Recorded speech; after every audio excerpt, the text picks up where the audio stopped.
Coming up on today's episode of Work It Out with Lauri, we're delving into a viral scandal that I'm sure you've already heard about. What could that be? Find out on a brand new episode of Work It Out with Lauri.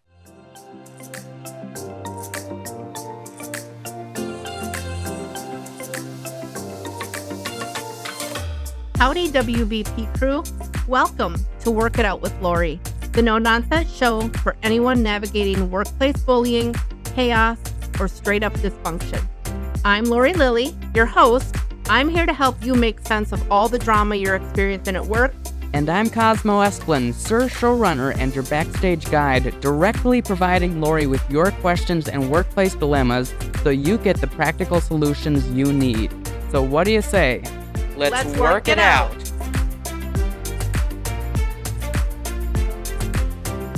Welcome back to the show, everyone. Thanks for joining us on this Monday, and thank you for returning to your post as host, Lauri Lilly.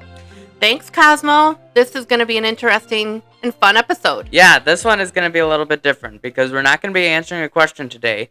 Instead, we're going to be answering pretty much the question the entire internet has been asking for the last couple of weeks about a particular incident that you teased at the beginning. I think that people probably know what we're going to be talking about, but for those who don't, it is the Coldplay Kiss Cam incident. The Coldplay Kiss Cam incident that rocked the internet and brought everyone together in shock and awe, and I think it was a live reality show, drama TV that we were all tracking. It was really interesting and also very sad at the same time. Right, yeah, a little bit of both, because we have fun looking at these topics and everything, and then we have to think about the real life consequences too. But yeah, it was the couple's cradle seen around the world. It was, to give a Coldplay pun, these two people are now on an adventure of a lifetime. For the Coldplay fans out there, you'll get that. And they're probably saying Viva La Vida too, so... Okay, I'm sorry, I have to stop with that. So we kind of wanted to provide a different take on this from a sort of workplace anthropologist's perspective, i.e. your perspective. So what is your instant take and read on this inappropriate and unfortunate incident? Yeah, it was such a bummer to see this. Again, for anyone who isn't aware, it was the... Go check it out first. Yeah, go scope it out. Just a CEO of Astronomer, Chief People Officer of Astronomer at Coldplay, Andy Byron and Kristen Cabot. I'm not sure if I'm saying it right, the pronunciations, but either way, two very high level, the most high level in the CEO and the Chief People Officer at an organization called Astronomer were on a kiss cam at the Coldplay concert in a loving embrace, enjoying the concert. It looked like it was a gorgeous night outside. Everyone has this glowing suntan, and they are living life to the fullest and loving it until they realize their world comes crashing down. Their world came crashing down when they were placed on the kiss cam. It was such an odd thing because she went kind of running and hit her face, and he ducked down and hid, and it was so obvious. And even Chris Martin, I think he was the one on the microphone, was like, "Oh, we have two shy people, or or else they're having an affair." Yes. Yeah, and it turned out to be the latter. And that's what's so unfortunate about this situation is that while everyone was just enthralled with this whole thing, the lives that have been impacted both in their personal life but also professionally, and that's where we're going to take this conversation in terms of the professional fallout. So what are the facts? The facts are that the CEO was placed on leave immediately by the board. There was a fake apology going around that everyone was like, this is what Andy Byron is saying, and it was fake. It was a fake apology. That was not anything from him. I think he remained... Thank you, internet trolls. Yeah, that's right. And with AI and everything else, you just don't know what's real. So we're going to focus on the facts, which is he was placed on leave. There was no apology that we're aware of. And then next thing you know, he resigned. So did Kristen Cabot. She resigned shortly thereafter. Okay, now we're cooking with gas here on this platform and with Work It Out with Lauri. First of all, the public nature of this is damning. But then for them to actually conduct an in-depth investigation into what these two very, very high level professionals within this organization, how it started, who may have known, what were the impacts within the work. In other words, was there favoritism on behalf of Andy Byron as it relates to Kristen Cabot? Were there favors? Were there what was in play here? And that's where things get very dangerous, right? That's where we have to hold our leaders accountable. They are the ones who are living the values of the organization. While this may have been outside of work, this is a scandal that rocked this organization. It rocked it to its core. They were implicated in a scandal that is worldwide known. No one in the world knew about Astronomer before. I can tell you, I looked them up. They have something to do with technology now that Apache Flow. I thought they were something to do with like space or something. I had no idea. Suffice it to say, a lot of people now know about Astronomer, and I'd be very interested to know actually what their stock is like. Yes, if they actually became more familiar, if people learned about them, and as a result, if they somehow profited off of this, I'd be very interested to see that. Now we're back to the business. This was a crisis for this organization. They have a major crisis in leadership. To have this kind of a scandal at this scope and this level of publicity, it leads to very serious distrust. And I can only imagine the chaos within the organization that employees felt. And there's a betrayal. Absolutely, there is a betrayal in this type of a scandal because we hold our leaders to a different standard. And they are the ones who are setting the tone for the lived values of the organization, quote unquote culture. As an anthropologist, I have to say that word is so broad and needs further definition. But because there's semi-cultures within that culture, there's subcultures. Too. This is one of those instances of, oh yes, rules for thee and not for me. Many organizations, not all, but many, have policies and procedures about relationships at work. And they have these in place specifically because they don't want that power imbalance. They don't want a CEO dating an individual contributor. There's a very serious power imbalance that can lead to trouble here. Particularly when you're talking about the head HR person and the literal CEO of the company. There's a power dynamic here, right? There's a power dynamic, and there's also an expectation of what we require from these folks at that level and what we must demand.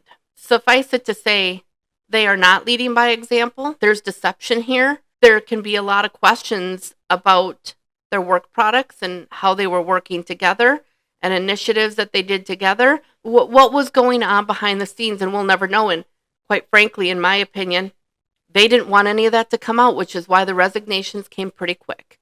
We don't know for sure, but I can tell you, you get an investigation going at this level where there's going to be demands for information and the truth and all the nitty-gritty details, that they wanted nothing to do with that. We know that Pete DeJoy, who was an original founder, was given the reins, and he took over, and he has a massive task ahead of him. I hope he's going to do it DeJoyfully. I'm sorry. A good one, but had to do it. That's right. He's going to have to build back some trust and certainly find a way to work through the chaos. Everyone is gossiping right now. Well, maybe not. Now we're 2.5, 3 weeks out, so maybe things have settled down a little bit. In the internet world, though, things rarely settle down. I mean, we're still getting updates on now Byron's wife is filing for divorce, and now we have information about Kristen's husband, and it just never ends. And how to work through this is very hard. That's that betrayal, deception. Sorry to tell you, but Byron was an imposter leader, and so was Kristen. You can't act this way and expect to be trusted. You can't. It's a complete betrayal. There's no trust there. There was no path forward for them had they not resigned. Can you imagine? That mountain would have been too tall for them to overcome. The other people on the board recognized the very serious risks. Yeah, because you have to adhere to the ethics, particularly in the workplace, but also outside of the workplace. And this isn't just completely removed from the workplace dynamics. So it still is very much entangled and enmeshed within like the company, hate to use the word again, but the company culture, right? Yeah, it's indicative of their value system. And so the ethics are wiped away, trust is wiped away, integrity wiped away. Instead, they're faced with betrayal, chaos, deception, favoritism, really gross stuff that would be very hard to overcome. Beyond the fallout at the company, I have a lot of heartfelt sympathy and empathy for what their families are going through, because in the blink of an eye, not only did they throw an organization into chaos, but also their families. And it just goes to show everyone that ethics, integrity, your value system, your moral compass, these are very, very important. While I can't necessarily say that Byron or Kristen are bullies, this is not the type of behavior that we would anticipate and want in leadership. So when this came out, it seemed like there was surprise, but not necessarily shock. People are used to this sort of hypocrisy now in terms of corporate America and what that looks like at the highest organizational levels. So people weren't necessarily shocked when they saw, ooh, maybe the company's leader isn't doing such a great ethical job of fulfilling his duties. You nailed it. You nailed it. It was almost like this was that quintessential snapshot of this is the state of corporate America today. A complete distrust. So how do you fix that then? What's the solution to restoring faith in our leaders and at the same time holding them accountable, though?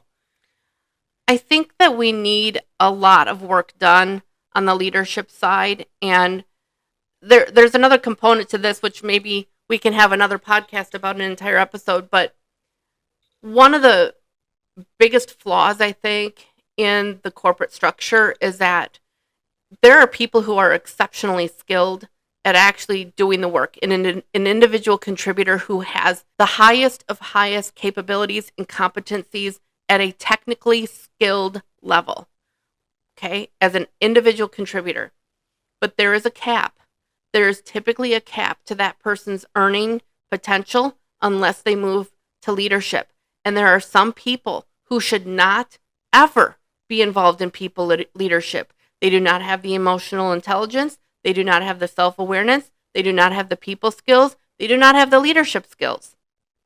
And maybe they don't want to learn them. And maybe they're a dark quad personality. Maybe they're best at simply putting their head down on a daily basis and delivering work product that is exceptional at an individual contributor basis. But guess what? The world revolves on money. Money makes the world go round, and people like to make more money. And so people who are at the pinnacle, and no, there's no path forward other than what, a wimpy 2 or 3% cost of living increase every year. They're never going to get their $20,000 to $30,000 increase by staying as an individual contributor.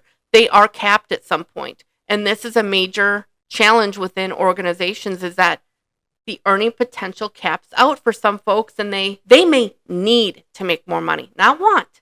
They may need to for their family. And so they jump over into leadership, which is a nightmare for them. They don't have the skill set, they don't have the desire.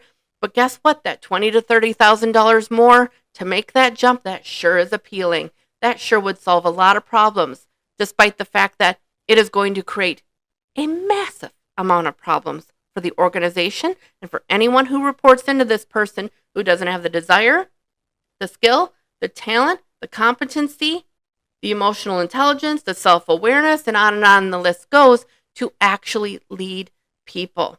We have a very significant gap here that needs to be solved for.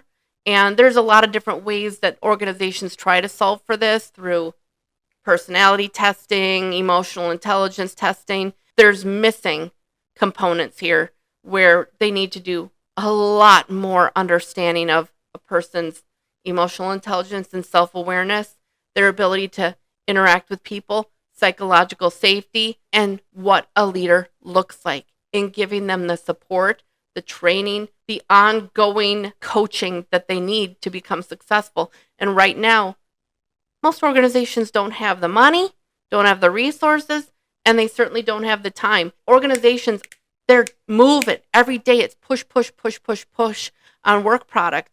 And to give a person the proper training to be a good leader, a strong leader, an ethical leader, the opposite of an imposter leader, takes incredible resources. And organizations just don't have that kind of money or time. And so these folks get in these positions and they become human wrecking balls. So that is the bleak picture of corporate America in today's world. What a great note to end on. Thanks, ladies and gentlemen, for tuning in. No, you know what? Maybe this Coldplay incident will help a little bit. Maybe it will. And the never kicker of all of it is that you simply need leaders who see the value in this training and getting the right type of person and the psychological safety. They have to see the whole picture, and that is completely missing. We're just a cog in a wheel right now, just pushing out work product, human wrecking balls left and right, ruining people's health and wellness. That is a little bit bleak, but I'm here to give you hope. As a final message here, anyone who's experiencing this destruction of an imposter leader, anyone who has scandal going on in their company, and I will tell you really quickly, where imposter leadership lies, so does the potential for scandal. Oh, I'm sure. You think someone without a moral compass or without ethics isn't involved in some shady stuff when you don't have a moral compass or ethics that are guiding you? Everything is on the table. And we demand leadership who have ethics, integrity, and a moral compass. There you go.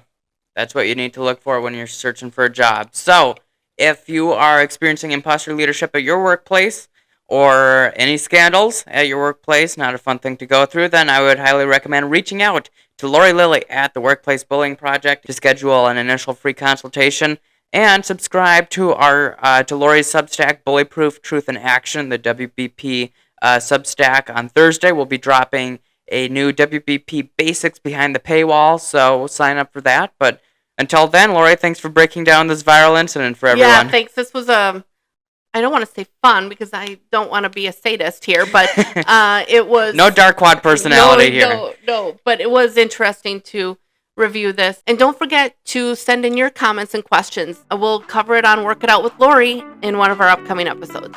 All right, catch you later, everyone. Thanks, Cosmo.